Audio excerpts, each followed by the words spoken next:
അസ്സലാമു അലൈക്കും വറഹ്മത്തുള്ളാഹി. പ്രിയ സഹോദരങ്ങളെ, പരിശുദ്ധമായ ഹജ്ജിനെ സംബന്ധിച്ച് ഹജ്ജിൻ്റെ മാസം അടുത്തുകൊണ്ടിരിക്കുകയാണല്ലോ. ഇതായിരുന്നു നമ്മളുടെ വിഷയം. എന്നാൽ ഉംറൻ്റെ ഒരു ചെറിയ രൂപം ഞാൻ മുമ്പ് വിശദീകരിച്ചിരുന്നു. എന്നാൽ ഹജ്ജിനും ഉംറക്കും പോകുന്നതിൻ്റെ മുമ്പ് നമ്മൾ അതിനുവേണ്ടി സമ്പാദിക്കുന്ന സമ്പത്ത് അത് വളരെ ശുദ്ധമായിരിക്കണം, പവിത്രമായിരിക്കണമെന്നും അതിനോടനുബന്ധിച്ച ചില കാര്യങ്ങളാണ്, യാത്രയോടനുബന്ധിച്ച ചില കാര്യങ്ങളാണ് ഞാൻ പറയാൻ പോകുന്നത്. ഇൻഷാ അല്ലാഹ് വിശദമായിട്ട് പിന്നീട് നമ്മൾക്ക് വിശദീകരിക്കാം. നമ്മൾ അറിഞ്ഞിരിക്കേണ്ട, നമ്മളൊക്കെ ഹജ്ജിനും ഉംറക്കും പോകണം എന്ന് ആഗ്രഹമില്ലാത്ത ആളുകൾ ഒരു മുസ്ലിമാണെങ്കിൽ ഇല്ലാതെ നിൽക്കില്ല. പക്ഷേ നമ്മളെ പിറകോട്ട് വലിക്കുന്നത് എന്താണെന്ന് വെച്ചാൽ നമ്മളെ ബാധ്യതകൾ വരുമല്ലോ. സാമ്പത്തികമുള്ള ആളുകൾ, ഹജ്ജ് നിർബന്ധ ആളുകൾ ബാധ്യതകൾ വരുമല്ലോ, അല്ലെങ്കിൽ എനിക്ക് ബാധ്യതകൾ നിറവേറ്റാനുണ്ട് എന്ന വിശ്വാസത്തോടു കൂടെ നമ്മൾ ചിന്തിച്ച് നമ്മളെ ഹജ്ജും ഉംറയും ചെയ്യാതെ മരിച്ചു പോകും ചെയ്യുക. എന്നാൽ ഹജ്ജ് നിർബന്ധമായിട്ട് അവൻ മരിച്ചാൽ അവൻ്റെ സമ്പത്ത് ഓരി വെക്കുമ്പോൾ ആദ്യം ഞാൻ മുമ്പ് പറഞ്ഞതുപോലെ അവന് പകരം ഹജ്ജ് ചെയ്യാൻ ഉള്ള സമ്പത്ത് വീതിച്ച് വെച്ചതിൻ്റെ ശേഷമേ മറ്റുള്ള വീതിക്കാൻ പറ്റുള്ളൂ. എന്നാലേ അവൻ്റെ സമ്പത്ത് അനുമതി ജായിദാകാനുള്ളൂ. ഇവൻ്റെ മേലുള്ള നിർബന്ധമുള്ള കടങ്ങൾ ഹജ്ജിൻ്റെതൊക്കെ വീട്ടിയിട്ട് അവന് ഹജ്ജ് നിർബന്ധമാകുള്ളൂ. പിന്നെ ഞാൻ പറഞ്ഞു വരുന്നത് നമ്മൾ പരസ്പരം പൊരുത്തപ്പെടിക്കുക, നമ്മളെ പാപങ്ങളിൽ നിന്നൊക്കെ മോചിതനായി തൗബ ചെയ്ത് മറ്റുള്ളവരെ എല്ലാ ന്യൂനതകളിൽ നിന്നൊക്കെ ഒഴിവായി ഇനി നമ്മൾക്കൊരു ന്യൂനത ഉണ്ടാവരുത്. എന്നാൽ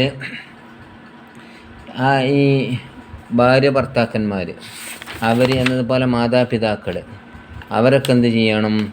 പരസ്പരം അവരൊക്കെ തൃപ്തികൾ വാങ്ങണം.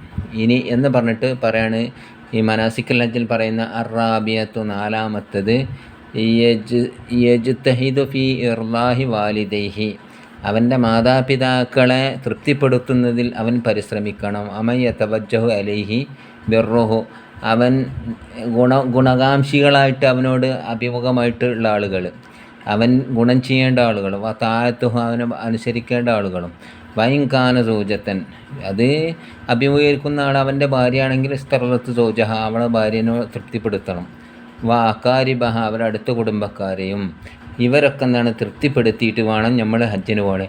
ഇനി നമ്മൾ മനസ്സിലാക്കണേ, ഇനി പറയാൻ പോകുന്ന കാര്യങ്ങൾ വസ്തഹബുൽ സോജി ഭർത്താവിന് സുന്നത്താണ് അയ്യോ ഹജ്ജ ബിഹ, അവളെ ഹജ്ജ് ചെയ്യിപ്പിക്കൽ.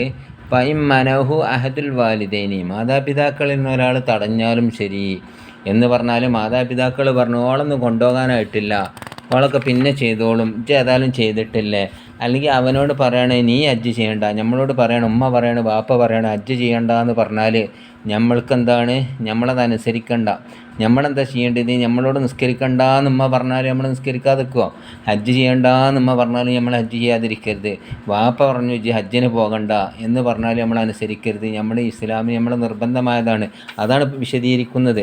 വൈൻകാനത്ത് മന്നഹു മിൻ ഹജ്ജിൽ ഇസ്ലാമി, അത് ഇസ്ലാമിൻ്റെ ഹജ്ജിനെയാണ് തടയുന്നതെങ്കിൽ എന്ന് പറഞ്ഞാൽ നിർബന്ധമായ ഹജ്ജാണ് മാതാപിതാക്കൾ ചെയ്യണ്ടെന്ന് പറയുന്നതെങ്കിൽ ലം യൽതഫിത്ത് ഇലാ മന്നിഹി, ആ തടയുന്നതിലേക്ക് നമ്മൾ തിരിഞ്ഞു നോക്കാൻ വേണ്ട, നമ്മൾ കേൾക്കാത്തായിരുന്നാൽ മതി.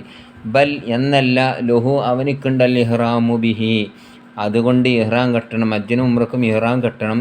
വൈൻകരിഹൽ വാലിദാഹു, അവൻ്റെ മാതാപിതാക്കൾ വെറുത്താലും ശരി. കാരണം എന്താണ്? ലി അന്നഹു സാറാസിയ, കാരണം അവന് ദോഷിയായി തീരും. ബിമന്നിഹി, അതിനെ തടയൽ കൊണ്ട്. മാതാപിതാക്കൾ തടഞ്ഞ് ഹജ്ജ് നിർബന്ധമായിട്ട് അവൻ ഹജ്ജ് ചെയ്താൽ മരിച്ചാൽ അവൻ ദോഷിയാണെന്നാ. എന്തുകൊണ്ട് ഹജ്ജ് ചെയ്തില്ലടോ എന്ന് അല്ല ചോദിക്കും നമ്മളോടൊക്കെ. നമ്മൾ കുറേ സമ്പത്ത് ഇങ്ങനെ അട്ടിക്കട്ടിക്ക് ഇങ്ങനെ വെച്ചിട്ട് കാര്യമല്ല, മരിച്ചു തന്നിട്ട് നമ്മൾക്ക് രക്ഷ കിട്ടണമെങ്കിൽ നമ്മൾ ഹജ്ജ് ചെയ്യേണ്ടി വരും. ഹജ്ജ് ചെയ്യാൻ എന്താ നമുക്ക് ഇത്ര മടി? ഹജ്ജ് ചെയ്യാൻ നിർബന്ധമുള്ള ആൾക്കാർ ഹജ്ജിന് പോകണ്ടേ?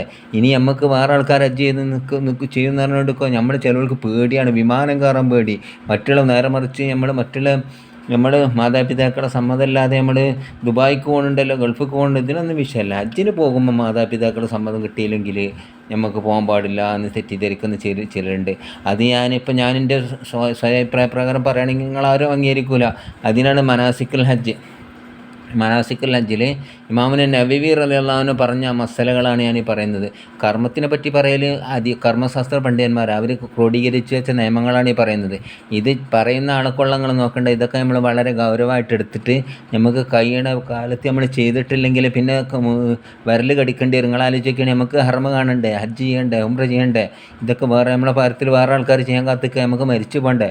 നാളെ മരിച്ചാൽ നമ്മൾ ഖബറിലല്ലേ. നമുക്ക് ഹജ്ജ് ചെയ്ത് കണ്ട് മരിക്കാൻ കഴിഞ്ഞാൽ കയ്യോമ്മ വലത്തി ഉമ്മിയും ഉമ്മ പ്രസവിച്ച അന്നത്തേതുപോലെ ആകണ്ടേ. ആകണമെങ്കിൽ നമ്മളെ നീയത്തോടുകൂടി നമുക്ക് വേണ്ടി നമ്മൾ പോകണം. നമ്മൾ ഹലാല സ്വത്തുണ്ടാക്കി വെച്ചുകൊണ്ട്. ഇനി ഫൈദ അഹറമ ലം യക്കുൻ ലിൽ വാലി ഫൈദ അഹറമ ഒരാൾ ഇഹ്റാം കിട്ടിയാൽ ലം യക്കുൻ ലി വാലിദിഹി ലം യക്കുൻ ലി വാലിദിഹി അവൻ്റെ ലം യക്കുൻ ലി വാലിദി അവൻ്റെ മാതാപിതാക്കൾക്കുള്ള തഹലീലുഹു അവനെ തഹലീലാക്കാൻ പറ്റൂല എന്ന് പറഞ്ഞാൽ അതിന് ഒഴിവാകാൻ പറയാൻ പറ്റൂല എന്ന്. വൈമനഹു അതിനവൻ തടഞ്ഞാലും ശരി, മാതാപിതാക്കൾ തടഞ്ഞു പോകാൻ പറ്റൂല എന്ന് പറഞ്ഞാലും ശരി, എന്ത് ചെയ്യാനോ അവൻ ഹജ്ജിന് പോകാൻ വേണ്ടിയതെന്നാണ്.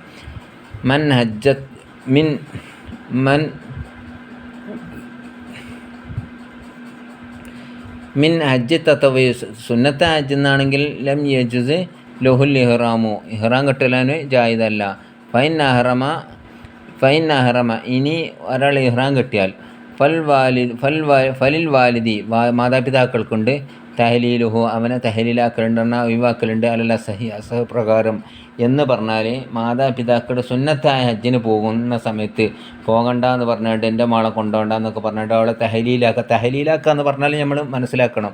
ഒരാൾ ഹജ്ജിന് വേണ്ടി ഉംറയ്ക്ക് വേണ്ടി ഇഹ്റാം കെട്ടി, എന്നാലെങ്ങനെ തഹലീലാക്കൽ ഇഹ്റാം കിട്ടിയതിൽ നിന്ന് ഇപ്പോൾ ഉദാഹരണമായിട്ട് പറയുകയാണെങ്കിൽ അവളെ ഭർത്താവ് മരിച്ചാൽ പിന്നെ അവൾ ഇരിക്കുകയാണല്ലോ. അപ്പോൾ ഉംറയ്ക്ക് ഇഹ്റാം കെട്ടിക്കാണ്ട് പോകാൻ നിൽക്കുന്ന സമയത്താണ്. ആ സമയത്ത് നമ്മളെന്താണ് ഇന്ന് തഹലീലാകുക എന്ന് പറഞ്ഞാൽ നമ്മളെന്ത് ചെയ്യണം, ആ ഹജ്ജിൻ്റെ പ്രവൃത്തിയിൽ നിന്ന് നമ്മൾ ഒഴിവായതായിട്ട് ഒരു ആടിനെ ഒരു മൃഗത്തിനെ അറുത്ത് ബലിയെടുക്കുക ഇതിൽ നിന്ന് ഒഴിവായത് കൊണ്ട് ഇഹ്റാമിൽ നിന്ന്. എന്നതുപോലെ എന്താണ് അവൻ്റെ മുടി മുറിച്ചുകൊണ്ട് ഒഴിവാക്കുക. തഹലീലാകാൻ അതാണ്, അങ്ങനെ ചെയ്യണം എന്നാണ്. അപ്പോൾ ഇത്രയും കാര്യങ്ങൾ ചെറിയ കാര്യങ്ങൾ നിങ്ങൾ മനസ്സിലാക്കി ബാക്കിയുള്ള കാര്യം വിശദമായിട്ട് സംസാരിക്കും എന്ന് പറഞ്ഞുകൊണ്ട് ഇപ്പോൾ ഇതിൽ നിന്ന് നമുക്ക് ഇപ്പോൾ ചെറിയ കാര്യങ്ങൾ പഠിച്ച ആകത്തുക എന്താണ്, നമ്മളെ നിർബന്ധമായ ഇബാദത്ത് ആര് തടസ്സം നിന്നാലും നമ്മളത് സ്വീകരിക്കണ്ട. നമ്മളെ മാതാപിതാക്കൾ, നമ്മളെ ഉമ്മ ബാപ്പ ജ്യേഷ്ഠന്മാർ ഇവരൊന്നും നമ്മളെ കബർക്ക് ഉണ്ടാവില്ല. നമ്മളെ കബറിലേക്ക് നമ്മൾ മാത്രമേ ഉണ്ടാവുള്ളൂ. എന്നാൽ മാതാപിതാക്കൾ വെറുപ്പിച്ച് പോകണം എന്നല്ലേ ഈ പറഞ്ഞത്. നമുക്ക് നിർബന്ധമായ ബാധ്യത വീട്ടണമെങ്കിൽ അവരെ സമ്മതമൊക്കെ വാങ്ങിയിട്ട് അവരെ ഏൽപ്പിക്കേണ്ടവരടുത്തൊക്കെ ഏൽപ്പിച്ചിട്ട് നമുക്ക് എന്ത് ചെയ്യുക, അത് ബാധ്യത നിറവേറ്റണം എന്നപ്പോൾ ഈ പറഞ്ഞത്. നിസ്കാരത്തിലും അങ്ങനെ തന്നെ. നിസ്കാരത്തിലും ഉമ്മ വിളിച്ചിട്ട് വിളി കേൾക്കാത്തതിന് പൊരുത്തക്കേട് പറ്റിയതൊക്കെ ചരിത്രങ്ങൾ ഹദീസുകളൊക്കെ ഉണ്ട്. ഇതൊന്നല്ല നമ്മൾക്ക് വിഷയം. നമുക്ക് കർമ്മത്തിനെ പറ്റി കർമ്മശാസ്ത്ര പണ്ഡിതന്മാരെ പറഞ്ഞു തന്നത്. അപ്പോൾ ഇത് നമ്മൾ ഉൾക്കൊള്ളുക. നമ്മളെ മക്കളോ നമ്മളെ ഭാര്യയോ പെണ്ണുങ്ങളാണെങ്കിൽ എൻ്റെ മക്കളെ പറഞ്ഞ് അങ്ങനെ നോക്കും. നമുക്ക് സ്വത്തുണ്ടാവും, പെണ്ണുങ്ങൾക്ക് ഇഷ്ടംപോലെ സ്വത്തുണ്ടാവും. സാമ്പത്തികമായിട്ട് അവർക്ക് അവരെ അനന്തരം കിട്ടിയതൊക്കെ ഉണ്ടാവും. ഇതൊക്കെ വിറ്റിട്ട് കുറച്ചെങ്കിലും വിറ്റിട്ട് നമ്മളെന്താണ് ഹജ്ജിന് പോയി ഉംറയ്ക്ക് പോയി നമ്മൾ ചെറിയ ഒരു വലിപ്പമുള്ള ഖബറിൽ 6 അടി മണ്ണിൽ കിടക്കുക. ആ കിടക്കുന്ന സമയത്ത് നമുക്ക് നമ്മളെ നിർബന്ധമായ ബാധ്യത വിട്ടില്ലെങ്കിൽ എന്നപോലെ നിസ്കരിക്കാത്ത പെണ്ണുങ്ങൾ എത്രയുണ്ട്, അലസതയോടുകൂടെ നിസ്കരിക്കാത്തവരുണ്ട്. അവർക്ക് നിർബന്ധമായ നിസ്കാരം നിസ്കരിക്കാത്തവർ എത്രയുണ്ട്. ഈ അലസതയൊക്കെ എവിടുന്നാണ് നമുക്ക് പൊരുത്തപ്പെടുക. അപ്പോൾ ഇതൊക്കെ ശ്രദ്ധിക്കണം എന്ന് പറഞ്ഞുകൊണ്ട് നിർത്തുന്നു. എന്നിൽ വല്ല അപാകതകളും വന്നു പോയിട്ടുണ്ടെങ്കിൽ പൊരുത്തപ്പെടാമെന്ന് പറഞ്ഞു നിർത്തുന്നു. അസ്സലാമു അലൈക്കും.